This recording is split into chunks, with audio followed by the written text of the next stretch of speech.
¿Qué perro? Perro peruano. Sin pelo. Ah, perro peruano. Perro peruano sin pelo.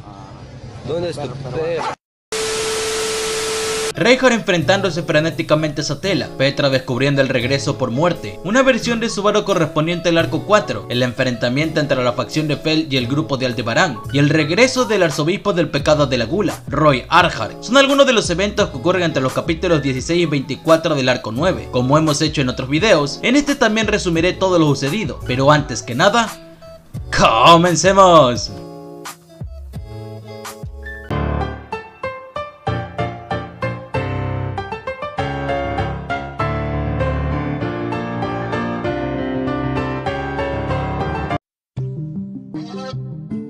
Petra está experimentando en carne propia uno de los bucles más significativos de Subaru, cuando muere devorada a manos del gran conejo y es invitado a la fiesta del té de Kigna. Para una niña tan pequeña, toda esa carga emocional y mental resultó abrumadora, llevándola al colapso. Meili, preocupada al verla en ese estado, intentó ayudarla desesperadamente. Incluso eso comentó que él también había sido víctima de los efectos de leer esos libros, tratando de despertarla con todos los medios posibles. Hasta la pequeña Shaula agitaba sus pinzas con fuerza en un intento para reanimarla. Al parecer, la domadora de bestias mágicas desconocía la identidad del dueño del libro y teorizaba que tal vez pertenecía a Elsa, la única persona fallecida que ambas conocían. Sin embargo, antes de poder profundizar en esa idea, Meili percibió una presencia inmensa y aterradora, la bruja de los celos, Satella, quien anteriormente había intentado atacar la torre, estaba regresando. A diferencia de la ocasión anterior, en la que Volcánica intervino para detenerla, esta vez las niñas estaban completamente solas. Por un momento, se preguntaron si ese sería su final. Instintivamente, Meili abrazó con todas sus fuerzas a Petra, intentando protegerla del peligro inminente. Fue entonces cuando una gigantesca energía se desató en el exterior de la torre, arrojándolas por los aires. Flank,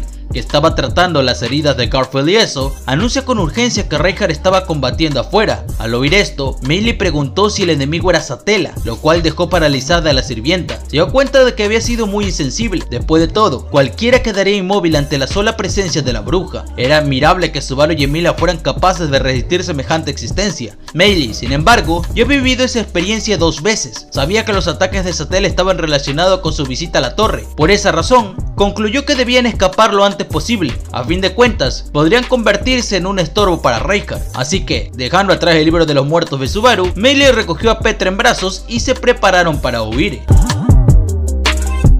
Al se encontraba en la única taberna de la ciudad de Mirula, pidiéndole un vaso de leche en plena madrugada. Como si de una broma se tratase, había despertado al dueño del local solo para hacer aquella peculiar solicitud, mientras que el dragón divino, Volcánica, debido a su inmenso tamaño, esperaba fuera con paciencia. Para sorpresa de Al, el tabernero, con una actitud comprensiva y singular, accedió sin dudar, le sirvió su vaso de leche y además llevó un barril lleno de agua a Volcánica. Al estaba completamente agotado, el desgaste físico y mental lo estaban destrozando. Haber vivido y muerto 131 veces le estaba pasando factura. Aún así, había logrado lo impensable, derrotar a todos sus enemigos, incluso al propio santo de la espada. Y eso era solo el comienzo. Incluso desde la ciudad se podía ver los destellos y oír los estruendos provocados por el combate entre Reinhardt y Satella. Los habitantes salieron de sus hogares alarmados por el caos. Parecía que el fin del mundo había llegado. En medio de esa tensión, alguien inesperado llegó a la taberna. Heikel Astria, el padre de Reinhardt, sorprendido también por la presencia de Volcánica, irrumpió furioso, amenazando a Al con una espada y obligándola a salir del local. Afuera se encontraba con otro rostro conocido, una joven vestida con un traje de sirvienta al estilo japonés. Se trataba de Yae Tensen, quien hizo su debut en la historia en este arco, aunque ya había sido presentada previamente en historias cortas, concretamente en el Tanpensu volumen 4 publicado en el 2019. Yae conocía bien las habilidades de Al y sin rodeos les dijo: "No entiendo por qué se preocupa, señor Al.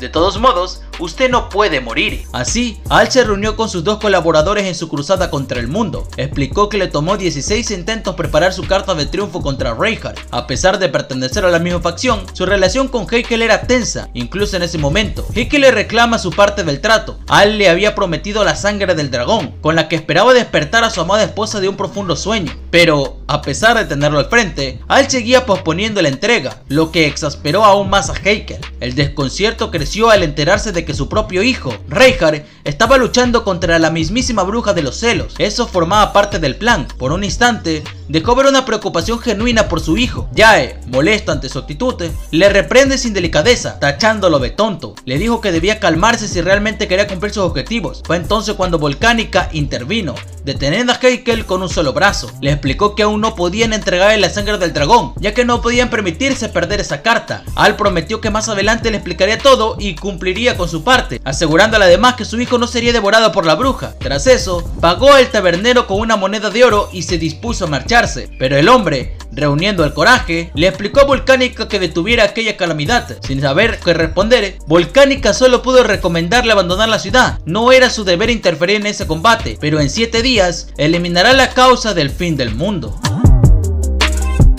Aldebarán repasaba su propio agotamiento, no físico, sino mental, y ese, a diferencia del primero, solo puede aliviarse con el tiempo. Después de 6 intensas horas, finalmente logró alejarse. Al había podido actualizar su punto de guardado. Se encontraba descansando en una cabaña improvisada, repasando el límite de tiempo que tenía, 7 días. Ese plazo no era arbitrario, estaba calculado con precisión, ya que su desenlace estaría conectado directamente con el fin de la batalla contra Reinhardt y Satella. Aún quedaban muchas tareas pendientes. La presión y la carga mental comenzaban a afectarlo. Fue entonces cuando llegó Jae Tenzel, encargada de vigilar la cabaña, cuidar a Heikel y preparar la comida. Al la regaña por perder el tiempo. Por ello, molesta, le responde que ya cumplió con todo. Cocinó, inspeccionó los alrededores, donde para su sorpresa encontraron bestias demoníacas, y aseguró a Heikel, quien estaba atado. Se reveló un poco más del pasado de Jae. Originalmente fue enviada para asesinar a Priscila, quien había roto lazos con el imperio de Wallachia y cambiado de nombre. Para cumplir su misión, Jae se infiltró en su facción y llegó a enfrentarse directamente con Al. Experimentaron en ese momento un terror tan profundo que decidió unirse a él. Coqueta y provocadora, Jae intenta seducir a Al, pero este la rechaza sin rodeos. La conversación gira hacia la muerte de Priscila. A Jae realmente le agradaba a Priscila, solo intentó matarla por órdenes superiores. Lo que más le dolía a Al era saber que no pudo cumplir con su promesa de protegerla, a lo que Jae señala sin rodeos, tocando una fibra profunda en él. Aún así,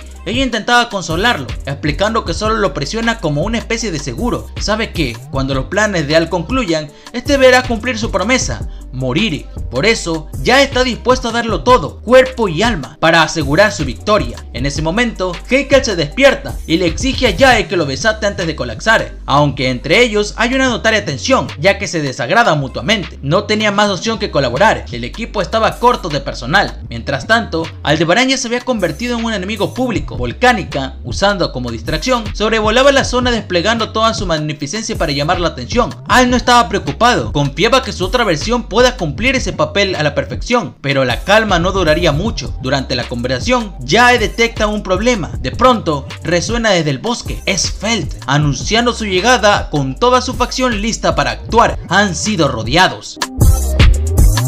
La emboscada no estaba en los planes de Aldebarán. Apenas 15 segundos antes había actualizado su territorio, dejando ese como su nuevo punto de retorno. Eso significa que no podrían retroceder para esquivar esta situación, y su carta de usar a Heikel como rehén quedó anulada. De hecho, en este contexto, Heikel se vería más como un escudo de sacrificio, especialmente frente a alguien como Felt, quien no dudaría en eliminar a un traidor, incluso si era el maestro de Reinhardt. Ante lo inesperado de la situación, Al intentó escapar para analizar el escenario desde una mejor posición, cruzándose directamente con Felt. A diferencia de muchos de sus oponentes, Al no parecía intimidado, se mostraba confiado con su victoria. Conocía bien a su rival y a su facción, compuestas, según él, por un grupo de matones y un viejo anciano. Sin embargo, lo que no esperaba era la magnitud de la emboscada. Una multitud de aproximadamente 500 personas lo rodeaban. Aquello superaba por mucho sus cálculos. Estos no eran simples ciudadanos, sino miembros activos de la facción de Felt, reclutados a lo largo de múltiples historias cortas y tampensus, ahora reunidos para inclinar la balanza en este conflicto definitivo. A pesar de llevar una vida más cómoda, Felt nunca fue tan arrogante como para creer que los privilegios de Reinhardt le pertenecían por completo. Por eso, jamás abandonó las habilidades que aprendió en los barrios bajos. Desde su encuentro con la cazadora de entrañas, quien la condujo hasta Reinhardt, se dedicó a perfeccionarla y entrenarse sin descanso. La historia retrocede al momento exacto en el que Flank informa a Grazer de caos causado por Aldebarán en la Torre de Pleiades. Todo apunta a que se avecina un enfrentamiento de proporciones colosales, con el gran dragón divino involucrado. Reinhardt, sin titubear, declara que irá al rescate. Sus amigos estaban ahí, incluso cuando el desierto debilita sus habilidades considerablemente. Felt, Molesta, le recuerda todos los riesgos. El enemigo podría estar tendiéndole una trampa, pero Reinhardt no se echa atrás. Ella entiende que no podrá detenerlo. Sin embargo, le pide que no lo haga solo. Toda su facción está dispuesta a apoyarlo. Mientras Reinhardt parte a toda velocidad, Fel y los suyos se quedan como refuerzo en el camino. En apenas media hora, el caos se desató. Reinhardt se enfrentó a Satella y Al logró escapar, para sorpresa del viejo Ron. Fel reflexiona sobre Al. En personalidad no es tan distinto a Subaru, pero tanto le afectó la muerte de Priscilla. La noticia llegó a oídos de Felt.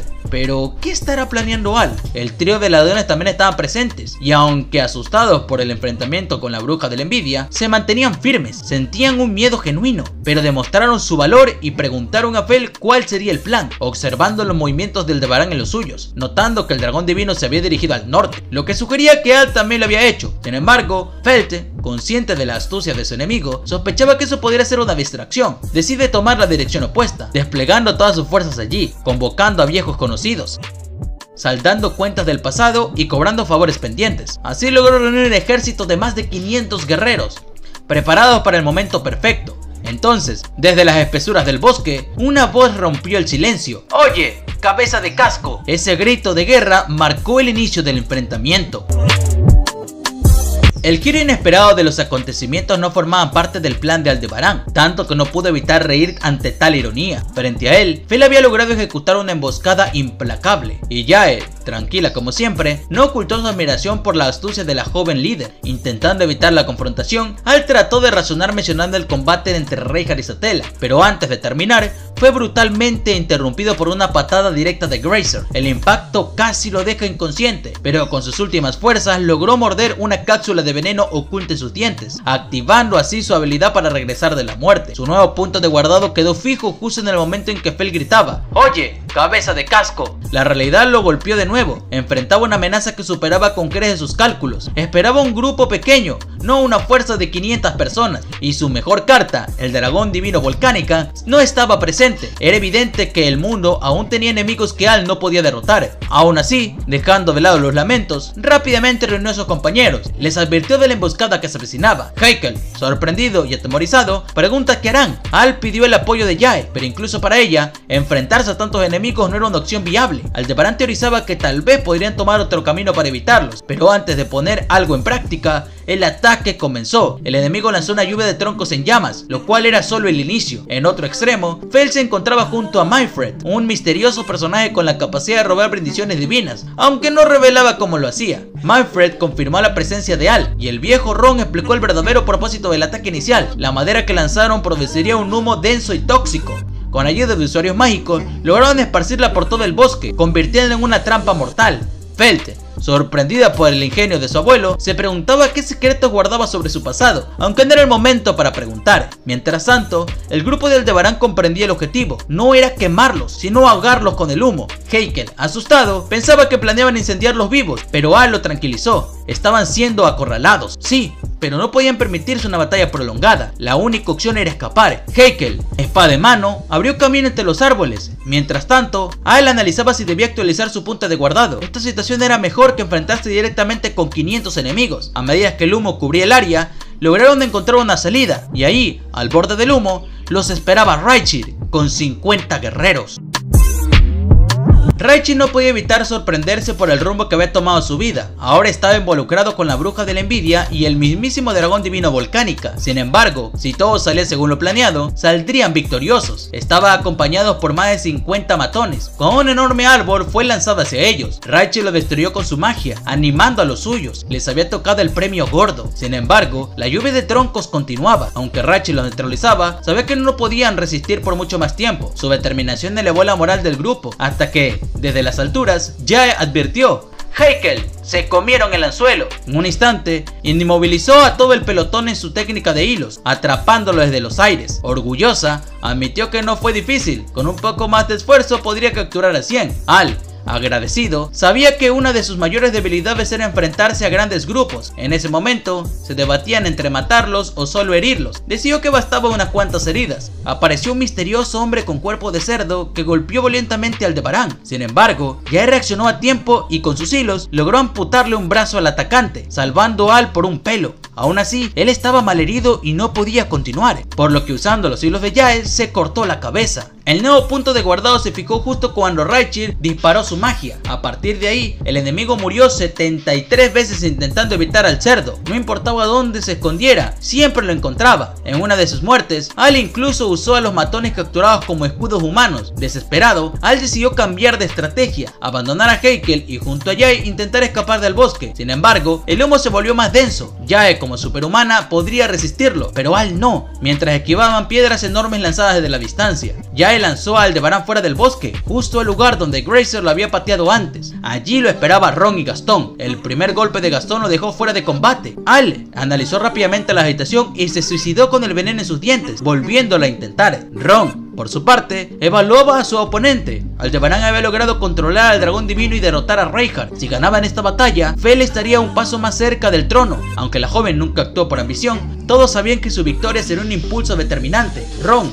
al principio no quería que Fel se involucrara en política, entendió que su linaje lo volvía inevitable. Mientras tanto, Al repetía el mismo intento una y otra vez. No sabía el número exacto, pero ya eran demasiadas veces. Finalmente, dedujo que alguien poseía un espejo de comunicación que informaba directamente a Ron, lo que explica la predicción del enemigo. Luego de muchos intentos y enfrentarse a falsos señuelos, localizó al verdadero portador del espejo y lo iluminó en un ataque más potente. Para Raichir, Al dedujo su posición al primer intento. Con Heikel, las emociones eran más complejas. Al enterarse de lo que representaba como padre de Reinhardt, Raichir intentó matarlo con su magia de fuego, sin éxito. Se disculpó mentalmente con su maestro Eso. Aldebarán tuvo que enfrentarse a Raichir 264 veces. Cada vez que lo neutralizaba, el enemigo se volvía a levantar. Ya incluso consideraba matarlo, rodeando su cuello con hilos, pero Al se detiene. Con un poderoso ataque de magia de tierra lo dejó fuera de combate, sin apenas tiempo para respirar, apareciendo nuevamente el hombre cerdo, con una nueva trampa y enemigos. Al actualizó su punto de guardado. Ron, desde la distancia, observaba perplejo. Era imposible que alguien dedujera sus planes con tanta precisión, salvo que poseyera un poder especial. Sabía por experiencias en la guerra que existían habilidades que van más allá de toda lógica. Por ello, decidió cambiar su estrategia un poco.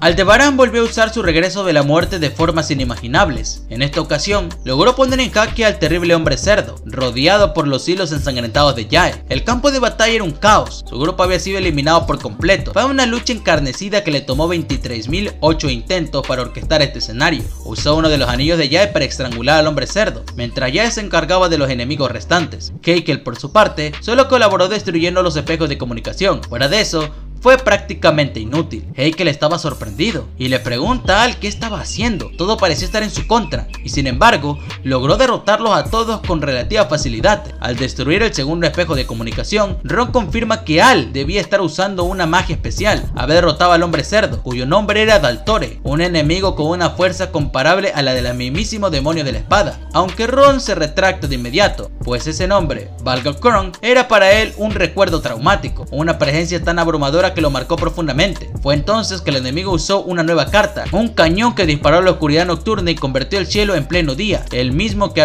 artefacto que usó en la batalla contra la ballena blanca. A pesar de haber ganado esa ventaja, la situación se volvió aún más complicada. Las muertes acumuladas superaban lo previsto. Para Ron, todo era claro. Al estaba usando una autoridad. Por medio de pruebas y errores, teorizaba que se trataba de alguien incapaz de ver el futuro. Una magia tan poderosa que incluso Finis mataría por obtenerla. Ron compartió su hipótesis con Gastón a través del espejo de comunicación. Al saberlo, Gastón atacó por sorpresa, pero Al logró esquivarlo usando los hilos para atacarlo. Aún así, Gastón recordaba a su esposa y a los amigos que admiraba, reuniendo la voluntad suficiente para seguir luchando, ignorando el dolor de su pierna herida. Sin embargo, fue derrotado con suma facilidad por Aldebarán. El siguiente oponente fue Camberley, quien lo atacó con un artefacto creado por una bruja. Viéndose sin opción, Al utilizó a Heikel como escudo de carne. Había demostrado ser resistente y soportó el golpe directamente, sobreviviendo. Al había combatido varias veces con Camberley. El enano podía usar el meteoro de una bruja, gracias a una droga prohibida incluso en Lucúnica, que amplificaba la magia de su usuario a costo de su salud. Estaba en un estado deplorable. Cuando Al le preguntó por qué llegaba tan lejos, Camberley le respondió que sus compañeros lo habían dado todo. Él no podía hacer menos. Todos sus enemigos compartían esa misma determinación, y todos fueron derrotados por Aldebarán. Tras una intensa serie de ataques, Camberley agotó toda su mana y no pudo volver a utilizar el meteoro. Entonces apareció un nuevo rival, Toto, la novia de Camberley, una mujer tan hermosa como letal, pero fue repelida fácilmente por los hilos de Yae. Ahora, Al estaba cara a cara con Ron. Nuevamente intercambiaron provocaciones, pero el viejo notó algo. Al no había matado a ninguno de sus enemigos. Venía sospechándole de su enfrentamiento con eso. Dejar vivos a sus enemigos no era una estrategia táctica sensata, por lo que Ron planeaba usar a esto a su favor. Aún estaba con 100 combatientes listos para enfrentarlo y había enviado a Fel por una ruta de escape. Frustrado, Al le grita que volverá a hacerlo todo otra vez si era necesario, pero Ron, con gran precisión, le dijo que esta no era la primera vez que tenían esa conversación. Lo sabía todo. Al intentó silenciarlo ordenándole a Jae que lo atacara, pero Manfred apareció desde el otro extremo del campo y detuvo a Jae con una orden. Ron había descifrado el secreto, la autoridad de Al que le permitía regresar en el tiempo por un periodo limitado. Había elaborado varias estrategias para comprobarlo y tenía lista su carta de triunfo. Sin embargo, antes de que pudiera ejecutarla, el mismísimo dragón divino apareció en el campo de batalla, aunque solo como una ilusión. Para Volcánica, todos eran enemigos, no distinguía a Al como aliado. Ron se preparó para sacrificar su vida si era necesario con tal de detenerlo. Al intentó huir, pero fue detenido. Lo único que cruzó su mente fue la imagen de su amada nieta, pero justo antes de dar el golpe final, una voz ardiente rompió el ambiente. ¡Déjense de hacer tonterías! Era Fel, había regresado, visiblemente molesta. Momentos antes de la batalla, Ron le había pedido a Fel que se mantuviera alejada. Sabía que por su importancia sería el primer objetivo del enemigo. Sin embargo, también le pidió que no se alejara demasiado. Su misión era seguir a Aldebarán desde las sombras, obtener su ubicación exacta y una vez llegado el momento, reagrupar a los heridos y tenderle una emboscada. Ron dividió su ejército en múltiples escuadrones, una estrategia propia de alguien que había vivido la guerra en carne propia y sabía del caos de la batalla. La dispersión había significado una oportunidad. En uno de esos momentos, tras comprender que Camberley había sobrevivido, Fel sintió un presentimiento tan oscuro como abrumador. Sin pensarlo, corrió hacia donde estaba Ron, solo para encontrarse con la escena más desesperante. El dragón divino Volcánica estaba apuntándoles un ataque suicida, y con el mismo meteoro que vimos en la tercera temporada, sin pensarlo dos veces, Fel lo detuvo. Jae volvió a entrar en acción, capturando a Fel con sus hilos. Volcánica, al darse cuenta de lo que había estado a punto de hacer, regresó a su forma etérea, avergonzado por haber casi arruinado toda la operación con un ataque mal direccionado.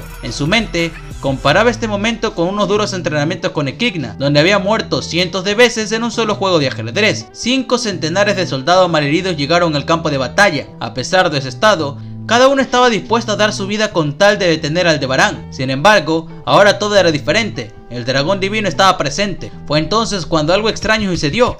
Volcánica no podía apartar su vista de Fel, la observaba con intensidad, como si algo en ella le causara un conflicto interno imposible de ignorar. Algo estaba mal. Advirtió en voz baja pero firme el dragón: no quiero desobedecer las órdenes de Fel. Por haber veces muchas muertes, el dragón dudó. Fel recordó algo, más exactamente del momento en el que ella, Reinhardt y Meili visitaron la torre de Pleiades. En esa ocasión, el santo tuvo un breve enfrentamiento con Volcánica, una batalla espectacular a pesar de lo poco que duró. Sin embargo, cuando el dragón notó la presencia de Felte, se detuvo de inmediato, dispuesto a obedecer todas sus órdenes. Volcánica la confundió con Parcel, el primer rey de Lugúnica, con quien habían hecho un pacto en el pasado. Fel se molestó, pero comprendió que el dragón no lo confundía únicamente por su color de pelo o ojos, sino por algo más profundo. Aprovechando esa oportunidad, gritó que el dragón divino la mirara detenidamente, con una mirada diferente hacia todos los demás. Volcánica parecía comprender quién era ella. Fue entonces que Fel proclamó su victoria. Su objetivo ahora era aprovechar ese momento para evacuar a todos los heridos. Ron estaba completamente derrotado, y al notarlo, Fel le dijo que ya le había advertido que usaría este método si el dragón regresaba. Sin entender del todo, Al Volcánica admite que no podía desobedecerla, y que incluso si no fuera por él, ya los habría traicionado. Ya entendió que debía matar a Felte, pero antes de poder hacerlo, Volcánica, muy molesto, le grita que se detuviera. Sin la ayuda del dragón, volverían a enfrentarse los 500 guerreros sin descanso. Fel sabía que esto solo era posible porque Al mantenía su regla de no matar a nadie. Si eso cambiaba, ya podría eliminar a varios de sus compañeros antes de que pueda dar una orden a Volcánica. Por eso Fel decidió dejarse capturar. En realidad, eso había sido el plan de Al desde el principio, cual impactó a ambos aldebaranes. Ron intentó detenerla, pero fue noqueado por Al, quien aceptó el trato de Fel. Todos los guerreros se retiraron. Jae revisó que Fel no llevara nada oculto en su cuerpo. Seguían en ambos bandos y no podía cambiar sus objetivos de forma tan repentina, ya que aún era parte de Aldebarán. Sin embargo, estaba dispuesta a cumplir los planes de Fel. Al, aún molesto, observaba la situación. ¿Cuántas estrellas brillantes tendrá Fel? ¿Cuántas estrellas brillarán sobre Fel?, murmuró. Tienes al más poderoso del mundo, Reinhardt, al mejor estrategia de guerra, Ron, Y ahora el dragón divino. Fel le pregunta cuál será su próximo destino, a lo que Al responde que se dirigirán a Kararagi, a un punto del país donde había formado un espacio que nadie podía tocar. Necesitaba llegar allí para deshacerse de algo.